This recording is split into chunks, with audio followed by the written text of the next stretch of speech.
Settle into the quiet of this moment, where the world around you softens, and the weight of the day begins to lift. Picture yourself by a flickering campfire, its gentle crackle blending with the distant hum of a restless wind. The air carries a faint chill, a whisper of times long past, when Europe's fields and forests echoed with the clash of steel and the march of men who lived by the sword. Tonight, we invite you to step into their world not as a hero clad in shining armor, but as a weary soul bound to the life of a mercenary.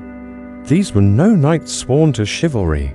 They were the Landsknechts of Germany, the Swiss pikemen, the Catalan adventurers, and the Gallowglass exemen of the Gaelic Isles, men driven by coin, not causes, their lives a tapestry of hardship woven with fleeting bursts of color. Imagine yourself standing at the edge of their story, the ground beneath you soft with dew, the sky above a canvas of stars. The year is lost in the haze of the late 15th century, a time when kingdoms bled and loyalties shifted like shadows. You are about to walk among the deadliest hired swords of Europe to feel the weight of their pikes, the ache of their marches, the fleeting warmth of their campfires. This journey will be slow, deliberate, a gentle drift through history's quieter corners, where the rhythm of their lives lulls you toward rest. We begin with the Landsknechts, Germany's fearsome mercenaries, whose camps were as vibrant as they were brutal. Let their world unfold around you, steady and unhurried as we step into the past. Imagine yourself waking to the faint light of dawn, the air heavy with the scent of damp earth and smoldering embers. The ground beneath you is cold, a thin layer of straw barely cushioning the hard soil that presses against your aching bones. You're in a Landsknecht camp, somewhere in the fractured heart of southern Germany. In the late 15th century, the Holy Roman Empire sprawls around you, a patchwork of feuding lords and warring cities, its borders tested by enemies from every side. The camp is alive with the low hum of voices, the clatter of iron pots, and the sharp bark of a captain's orders. The air carries a mix of smells: unwashed wool, stale beer, and the faint metallic tang of blood lingering from yesterday's march. Your doublet, once a bold display of slashed sleeves in red and yellow, is now frayed and mud-stained, its colors dulled by weeks of grime. Your boots, little more than rotting leather, cling to your feet as you rise, your stomach twisting with the familiar ache of hunger. You are a Landsknecht, a mercenary in a regiment of some 1,000 men, bound not by loyalty to a king or a cause, but by the promise of coin if it ever comes. The Landsknechts were born in a world of chaos, created by Emperor Maximilian I to counter the disciplined Swiss pikemen, who had humiliated his armies in battle. These were not noble knights or devout crusaders. They were men from every corner of society, landless peasants, wayward craftsmen, even disgraced nobles drawn from the unstable regions of Swabia, Bavaria, and Franconia. They came for survival, for a chance to escape poverty or ruin, or simply because war was the only trade they knew. You, too, are one of them, driven by necessity, your life now governed by the relentless rhythm of the camp. Picture yourself standing now, summoned by the steady beat of a drum that cuts through the morning mist. You reach for your weapon, a pike nearly 18 feet long, its ash shaft worn smooth by your calloused hands. Some of your comrades carries wire-henders, massive two-handed swords that tower over their shoulders, their blades capable of slicing through armor with a single swing. Others clutch arquebuses, crude firearms that belch smoke and lead with unpredictable accuracy. These were the tools of the Landsknecht trade, and you were expected to wield them with precision. But skill was only half the battle. Discipline was the true currency here, a currency more valuable than the guilders you rarely saw. The regiment was a machine, its hierarchy as unyielding as the pike formations you drilled in. At the top stood the captain, a figure of absolute authority, his voice carrying the weight of life and death.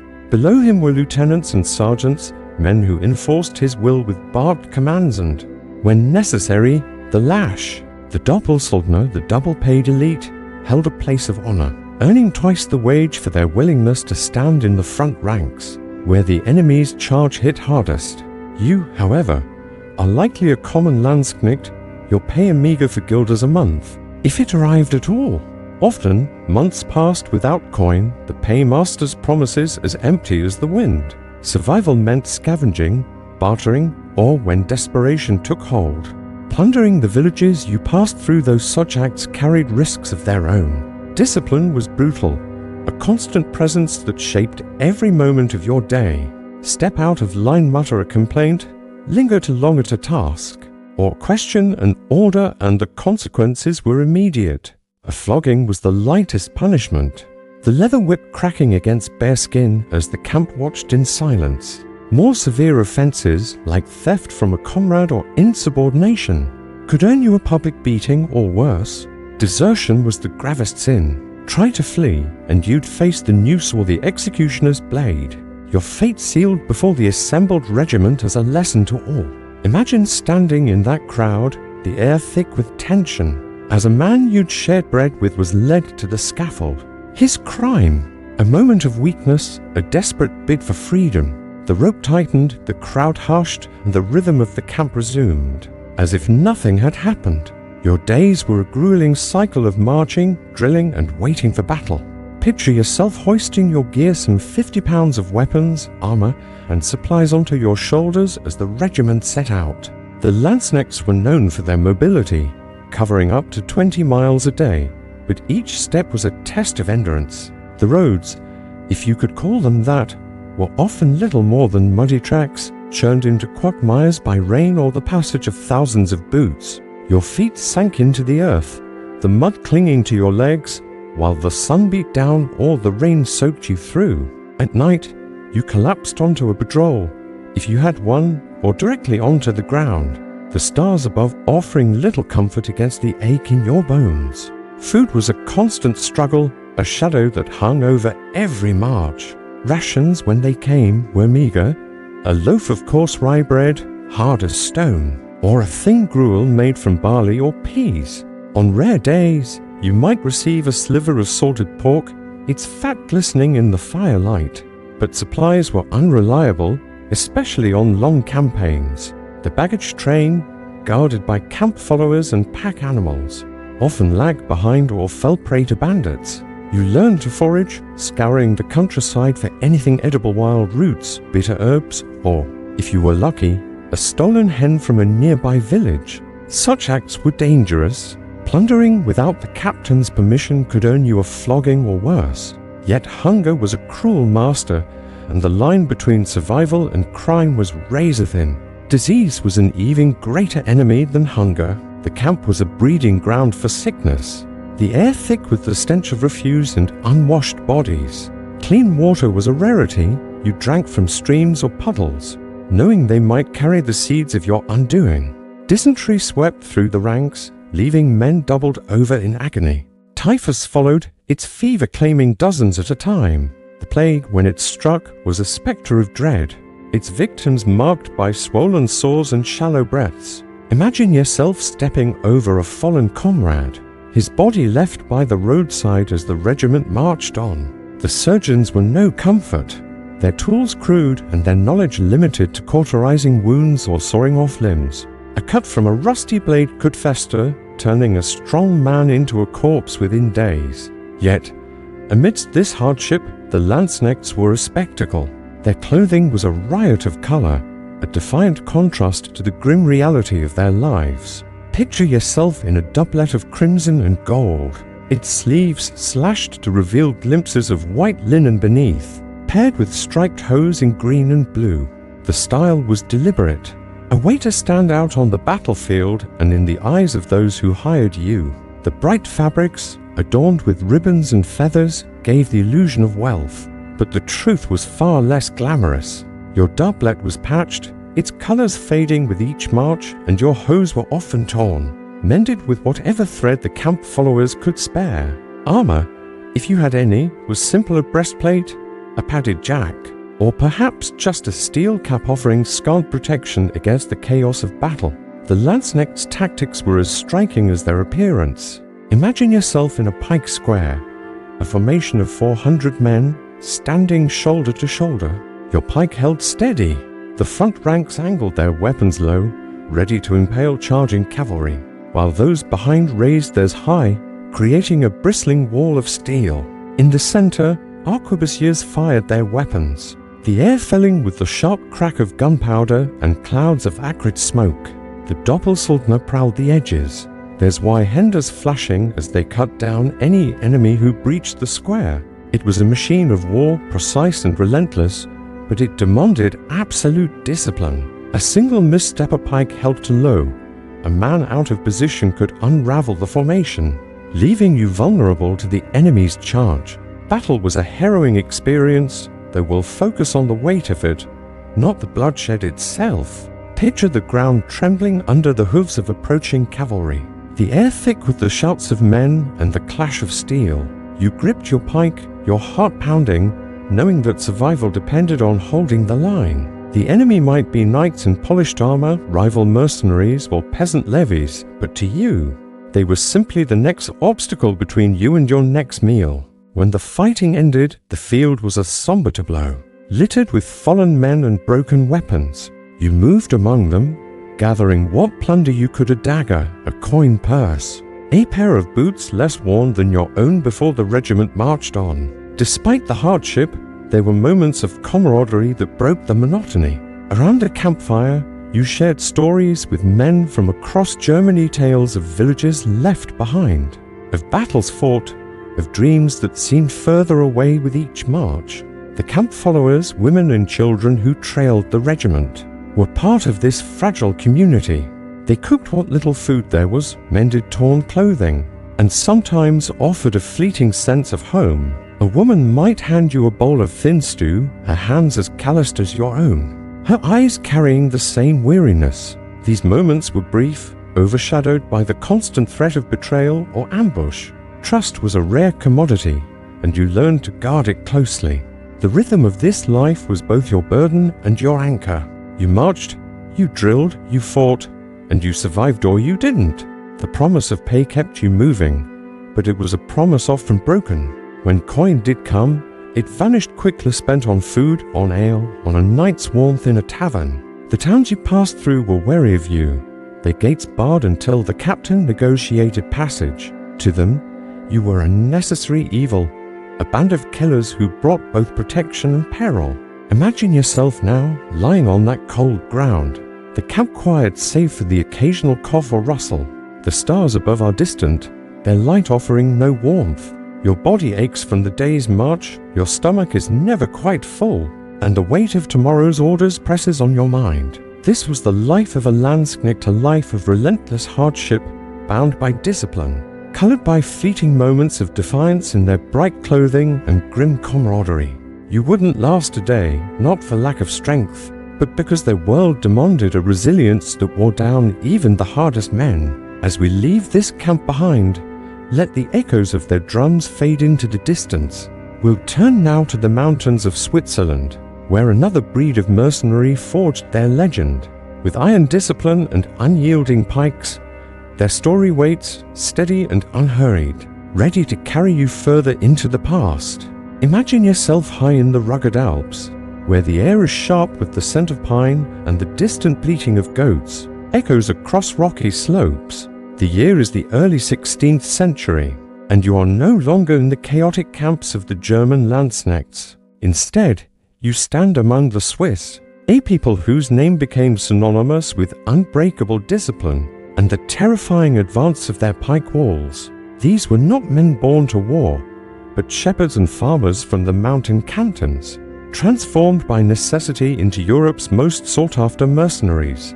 Their story is one of resilience, of small communities forging a fearsome reputation, and of battles that reshaped the fortunes of kings. Let the steady rhythm of their lives guide you now, as we walk through the world of the Swiss pikemen, their iron formations, and the legacy they carved into history. Picture yourself in a narrow valley, the morning mist curling around your ankles, as you join a band of Swiss mercenaries preparing for a march. Your cloak is simple, woven from coarse wool, its edges frayed from months of travel. Your weapon is a pike, its 20-foot shaft balanced in your hands, its steel tip glinting faintly in the dawn light. Around you, 300 men move with quiet precision, their boots crunching on the frost-kissed earth. The Swiss were not like the flamboyant Landsknechts with their slashed sleeves and bright colors. Their clothing was practical muted greens and browns, sturdy boots, and steel helmets that offered protection without ostentation. Yet their simplicity belied their lethality. These were men who turned their poverty into power, their discipline into a weapon that broke armies and humbled empires. The Swiss cantons, nestled in the Alps, were a loose confederation of communities bound by necessity and mutual defense. In the late 13th century, they had fought off the Habsburgs, their victories at Morgarten in 1315, and Sempach in 1386, proving that a small force of determined men could defeat armored knights. By the 15th century, their reputation had spread, and their services were in demand across Europe.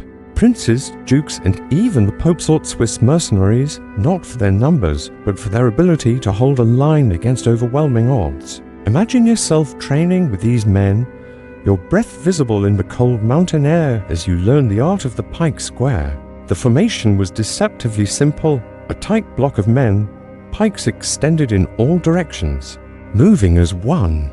The front ranks held their pikes low, ready to impale charging horses, while those behind angled theirs upward, creating a forest of steel. The key was coordination, each man stepping in time, each pike held at the precise angle. You practiced for hours, your arms aching from the weight of the weapon, your legs burning from the slow, deliberate marches. The Swiss did not rush into battle.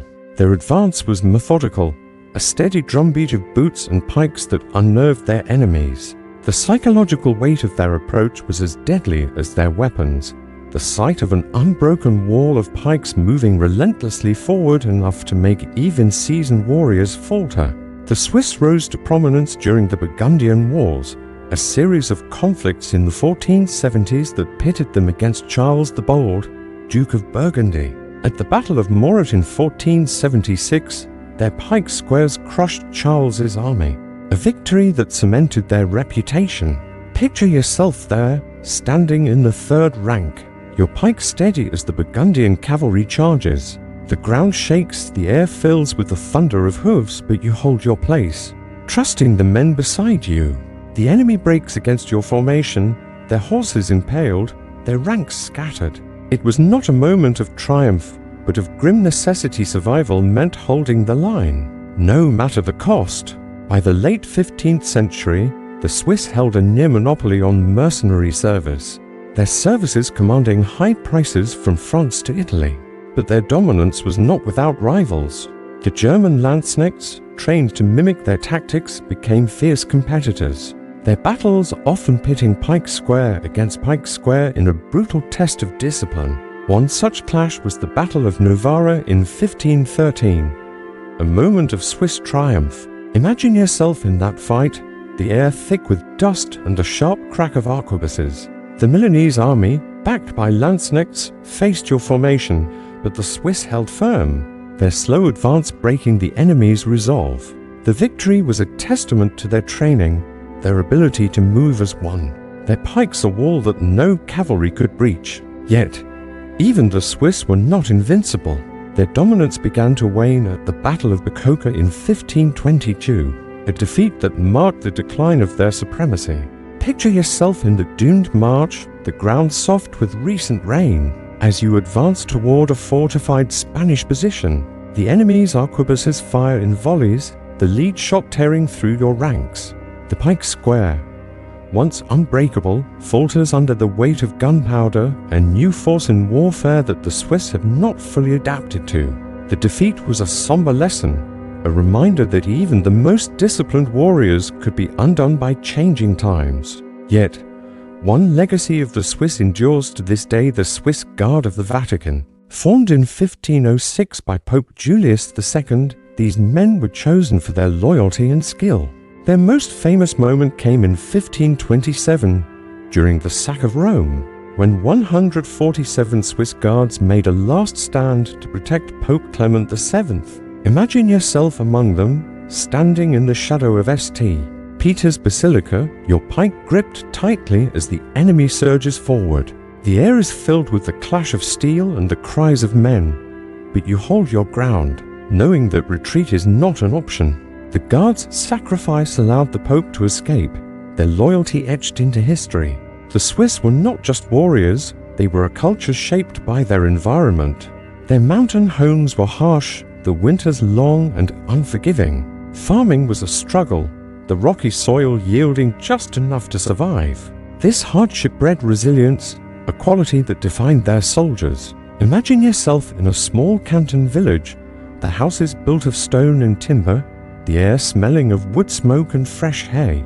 The men around you were not born to fight, but to tend flocks and fields. Yet, when war called, they answered, their communities pooling resources to equip them. A Swiss mercenary carried not just his pike, but the hopes of his village, the promise of coin that could buy seed or repair a roof. Their discipline came from this sense of duty, a collective strength that made their formations so formidable.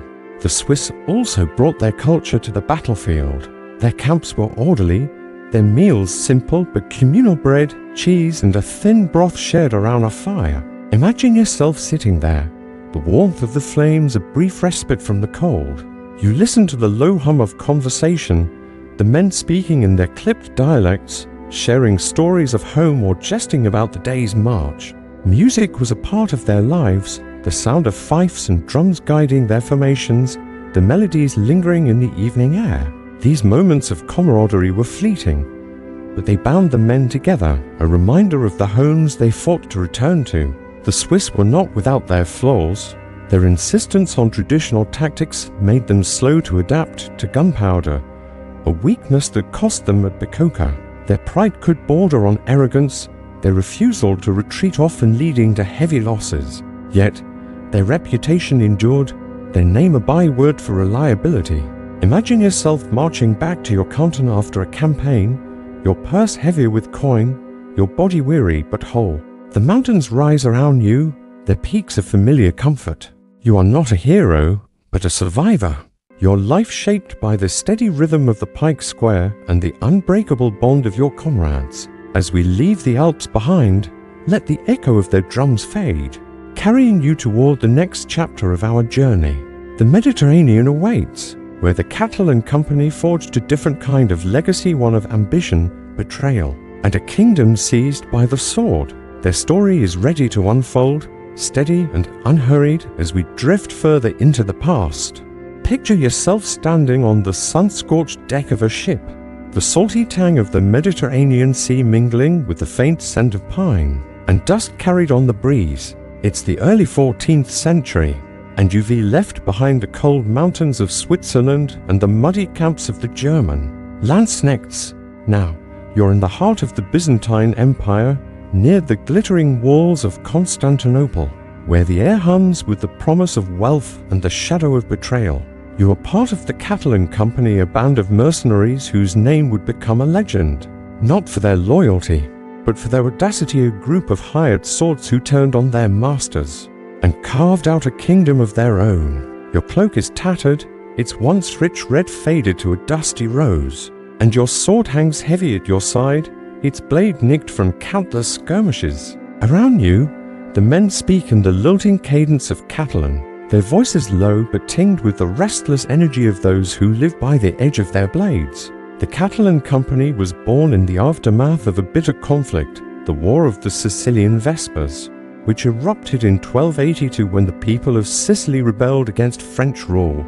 The war left thousands of Catalan and Aragonese soldiers, hardened veterans, known as Almogavars, without a cause or a home. These were not men of noble birth, but rough fighters from the mountains of Aragon and Catalonia, their lives shaped by the rugged terrain of their homeland. They wore light armor, carried short swords and javelins, and fought with a ferocity that made them feared across the Mediterranean. When the war ended, they were exiles, men without a purpose, until a man named Roger de Flor gave them one.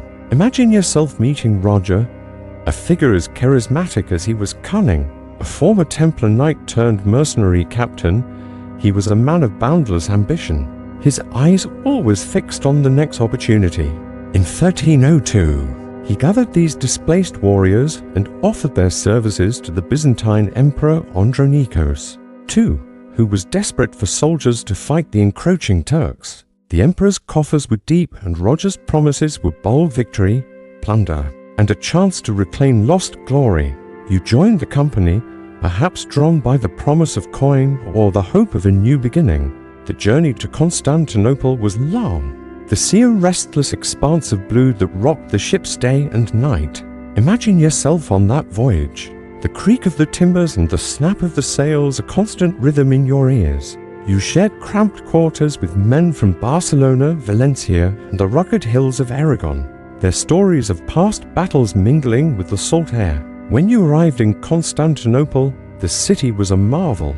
Its golden domes and towering walls a stark contrast to the dusty villages of your homeland. Yet, beneath its splendor, the empire was crumbling, its armies weakened by years of war and its treasury drained by corruption. The Catalan Company was a lifeline, but also a gamble.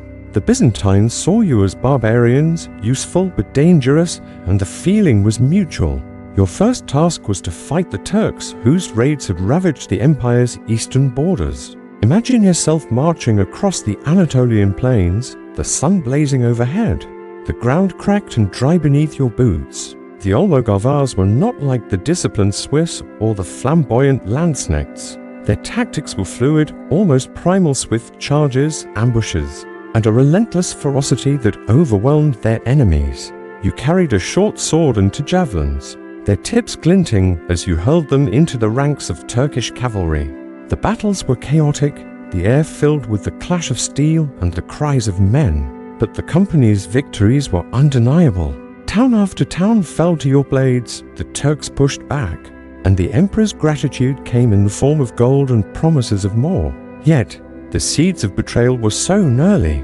Roger de Flore's ambition was a double-edged sword. He demanded titles and wealth, styling himself as a prince of the empire, and his men followed his lead, taking what they could from the lands they passed through. The Byzantines grew wary, their smiles thin and their hospitality colder with each passing month. Imagine yourself in a Byzantine camp, the air thick with tension as you sit by a fire, sharing a meal of flatbread and olives with your comrades. The locals watch you from a distance, their whispers carrying distrust.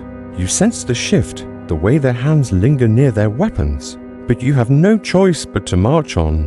In 1305, the betrayal came. Roger de Flore was invited to a feast in Adrianople, a gesture of goodwill also it seemed. Instead, he was assassinated, his throat cut by men loyal to the emperor's son, Michael IX. The news reached you like a thunderclap. Your captain's death a wound that cut deeper than any blade. The company was leaderless, stranded in a hostile land, but the Almogovars were not meant to flee. Instead, they turned their grief into fury, launching what history would call the Catalan vengeance. Imagine yourself in that moment, your heart pounding as the company rallied, not for coin or glory, but for survival. You marched on Gallipoli, a fortified city held by the Byzantines, and seized it as your base. For 2 years, you and your comrades waged a war of retribution, raiding Byzantine towns, burning crops, and leaving a trail of destruction across Thrace and Macedonia. The empire, already weakened, could not stop you. Villages fell silent as you approached, their inhabitants fleeing or facing your wrath. It was not a campaign of conquest, but of defiance, a refusal to be broken by betrayal.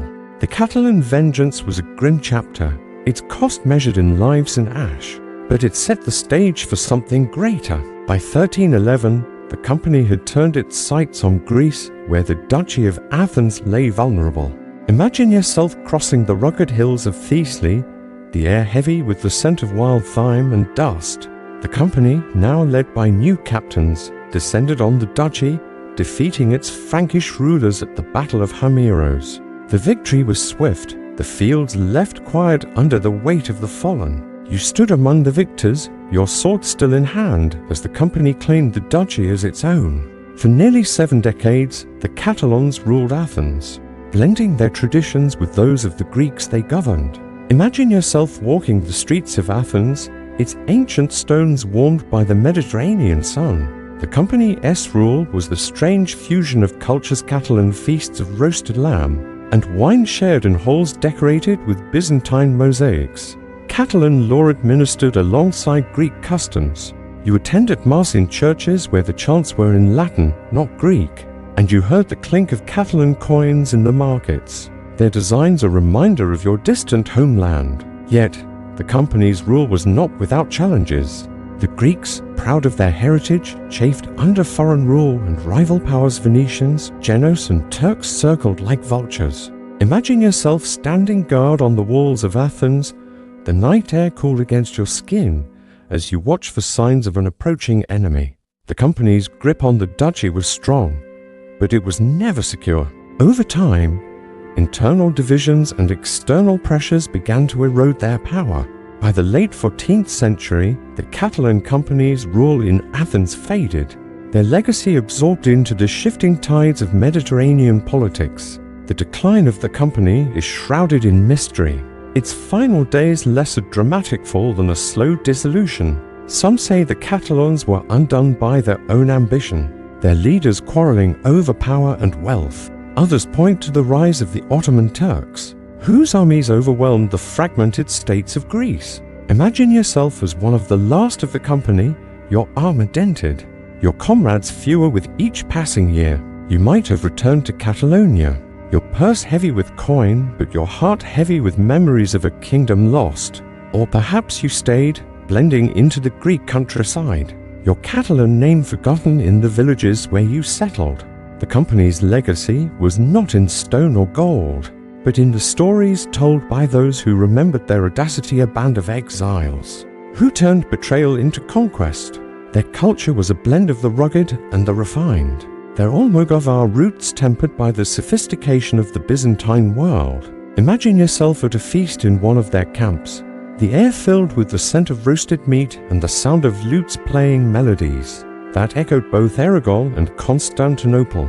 The men around you wore tunics of wool and linen, their belts adorned with silver buckles earned through plunder. They spoke of home, of the mountains where they were born, but also of the empire they had come to know, its golden churches and crowded markets. Their faith was Catholic, but they prayed in churches adorned with icons. Their rituals a bridge between two worlds. The company's decline left behind a faint echo, a reminder that even the boldest ventures could fade into the dust of history. As we leave the sunlit shores of Greece, let the rhythm of their story carry you gently forward. The rugged coasts of the Gaelic Isles await, where the Gallowglass X-Men forged their own legend, not with pikes or swords, but with the unyielding weight of their axes. Their tale is ready to unfold, steady and unhurried as we drift deeper into the past. Picture yourself standing on a windswept cliff, the rugged coast of Ireland stretching out before you, where the sea crashes against jagged rocks and the air carries the sharp scent of salt and damp. Heather, it's the late 13th century, and you've left behind the sunlit streets of Athens and the disciplined ranks of the Swiss. Now you're in the Gaelic Isles, among the Gallowglass, a warrior elite whose name means foreign soldiers, but whose legacy is woven into the heart of Ireland's turbulent history.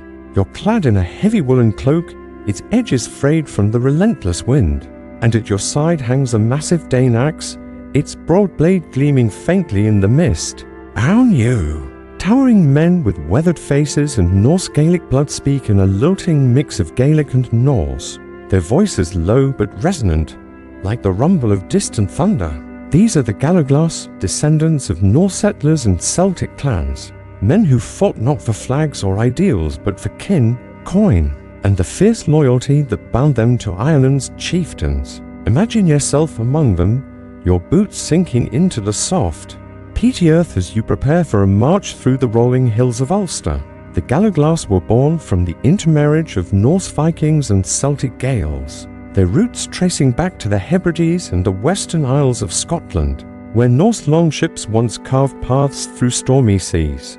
By the 13th century, these hybrid warriors had become a vital force in Ireland, hired by Gaelic lords to defend their lands against rival clans and the encroaching Normans.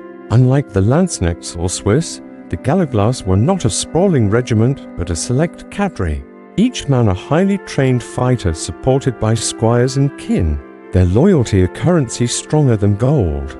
Your role as a Gallowglass is not just to fight, but to embody the strength of your clan. Your axe a symbol of your place in this ancient, fractious land. The Gallowglass were defined by their weapons, and none was more fearsome than the Dane axe, a weapon inherited from their Norse ancestors. Imagine gripping its haft, the wood worn smooth by generations, its blade heavy enough to cleave through armor and bone with a single swing. Some carried claymores, long swords that required both hands to wield, their blades flashing in the dim light of an Irish dawn. Others used throwing spears, their tips weighted for precision, capable of striking a man from a distance before the melee began. Your armor is simple but effective: a padded gambeson, a mail shirt if you're fortunate, and a conical helmet that shields your eyes from the rain. The Gallowglass were not known for bright colors or flamboyant displays.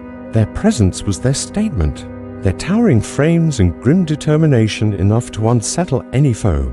Picture yourself training with these men, your muscles straining as you practice swings with the axe. The weapons wait a constant challenge. The Gallowglass were disciplined, their training rigorous, honed by years of warfare in a land where peace was a fleeting dream. You learned to move in formation not as a tight pike square like the Swiss, but as a flexible band of shock troops, striking swiftly and retreating into the bogs and forests that were your allies. The Irish landscape was as much a weapon as your axe, its marshes and hills a maze that confounded invaders. Imagine marching through a bog, the ground sucking at your boots, the air thick with the scent of wet moss and decay. Your chieftain, a lord of the O'Neill or O'Donnell clan, rides ahead, his banner a splash of color against the grey sky. The Gallowglass were not mere mercenaries, they were trusted bodyguards, often living in the chieftain's household, their loyalty cemented by blood ties and shared hardship.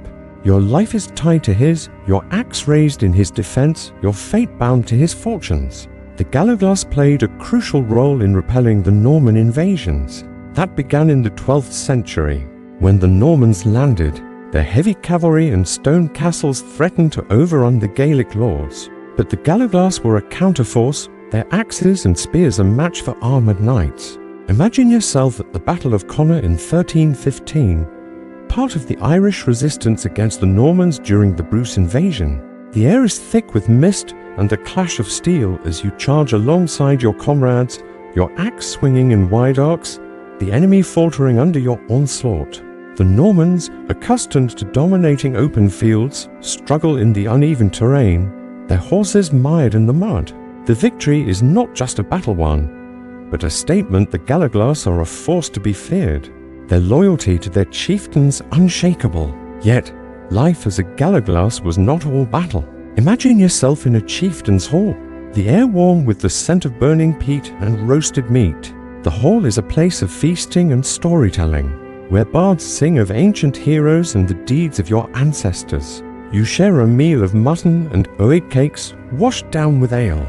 The laughter of your comrades a brief respite from the weight of your duties. The Gallowglass were not just warriors, they were part of the Gaelic social order, often rewarded with land and titles for their service. Over time, many integrated into Irish society, marrying into local families and becoming part of the noble lines they once served. Picture yourself settling on a plot of land, a reward for years of service, the soil rich and green, a stark contrast to the rocky isles of your youth. Your children grow up speaking Gaelic, their Norse heritage a distant memory, their loyalty now to the land they call home. The Gallowglass were not without their challenges. Their loyalty to individual chieftains often drew them into Ireland's endless clan wars, pitting brother against brother in feuds that could last generations. Imagine standing on a hill, your axe at the ready, as you face another band of Gallowglass, men who might have been your kin in another life. The air is heavy with the promise of conflict, but your loyalty to your lord holds you steady. These wars were not grand campaigns, but brutal, localized struggles. The fields left quiet under the weight of fallen men. The Gallowglass also faced the growing power of the English crown, which sought to subdue Ireland in the 16th century. Their traditional ways were tested by new weapons and tactics. The thunder of cannon and the discipline of English pikemen a challenge. Their axes could not always meet, yet their reputation endured, their name a byword for ferocity and loyalty. The Gallowglass were a bridge between worlds, their Norse Gaelic heritage a blend of Viking seafaring and Celtic tradition. Imagine yourself in their camps, the air filled with the sound of pipes and the scent of wood smoke. The men around you carve runes into their axe hafts and nod to their Norse roots, but they pray in Gaelic, their faith as Catholic as the lords they serve. Their meals are simple oat porridge, smoked fish, and the occasional haunch of venison, but shared with a warmth that binds the group together. The Gallowglass were not a large force, often numbering in the dozens or hundreds, but their impact was profound. They were the backbone of resistance against external threats. Their axe is a symbol of defiance in a land under siege. Their legacy is one of adaptation, of men who came as outsiders but became integral to Ireland's story. Imagine yourself years later, an old warrior now, your axe hung above the hearth of a stone house in Donegal.